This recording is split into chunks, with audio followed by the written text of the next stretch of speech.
নমস্কার বন্ধুরা, welcome to election mania channel. আজ আমরা আলোচনা করব 14 নম্বর মাদারিহাট বিধানসভা কেন্দ্র নিয়ে।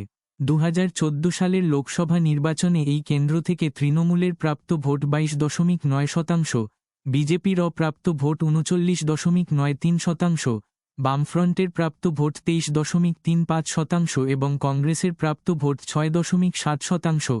এই কেন্দ্র থেকে বিজেপির বীরেন্দ্র বারা ওরাও বামফ্রন্টের মনোহর তিলকের থেকে 23,968 ভোটে এগিয়েছিলেন। 2016 সালের বিধানসভা নির্বাচনে এই কেন্দ্র থেকে তৃণমূলের প্রাপ্ত ভোট 29.51%, বিজেপির প্রাপ্ত ভোট 43.98%, বামফ্রন্ট ও কংগ্রেসের মিলিত প্রাপ্ত ভোট 19.68%। এই কেন্দ্র থেকে বিজেপির মনস্টিগা তৃণমূলের পদম লামাকে 43,838 ভোটে পরাজিত করেন। 2019 সালের লোকসভা নির্বাচনে এই কেন্দ্র থেকে তৃণমূলের প্রাপ্ত ভোট 31.27%, বিজেপির প্রাপ্ত ভোট 58.89%, বামফ্রন্টের প্রাপ্ত ভোট 3.52% এবং কংগ্রেসের প্রাপ্ত ভোট 2.14%। এই কেন্দ্র থেকে বিজেপির জন বার্লা তৃণমূলের দশরথ তির্কের থেকে 43,838 ভোটে এগিয়েছিলেন।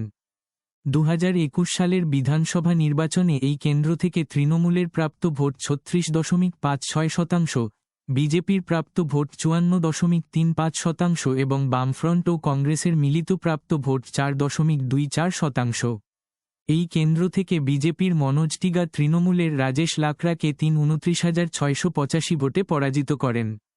2024 সালের লোকসভা নির্বাচনে এই কেন্দ্র থেকে তৃণমূলের প্রাপ্ত ভোট 42.39%, বিজেপির প্রাপ্ত ভোট 49.2%, বামফ্রন্ট ও কংগ্রেস এই কেন্দ্রে কোনো প্রার্থী দেয়নি।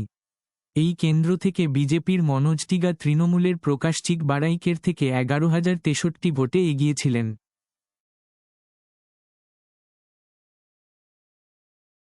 14 নম্বর মাদারিহাট বিধানসভা কেন্দ্র। 2026 সালের বিধানসভা নির্বাচনে এই কেন্দ্র থেকে সম্ভাব্য বিজয়ী কে হতে চলেছে সেটার আগে জানিয়ে রাখি যে আগামী পর্বে খণ্ডঘোষ বিধানসভা নিয়ে আলোচনা করা হবে, তাই এরকম আরও তথ্য পাওয়ার জন্য চ্যানেলটি সাবস্ক্রাইব করে রাখুন। এই কেন্দ্রের মোট ভোটার 2,12,651। এই কেন্দ্র থেকে তৃণমূলের সম্ভাব্য প্রাপ্ত ভোট 38.26% ও বিজেপির সম্ভাব্য প্রাপ্ত ভোট 52.92%। 14 নম্বর মাদারিহাট বিধানসভা কেন্দ্র। 2026 সালের বিধানসভা নির্বাচনে এই কেন্দ্র থেকে সম্ভাব্য বিজয়ী হতে চলেছে।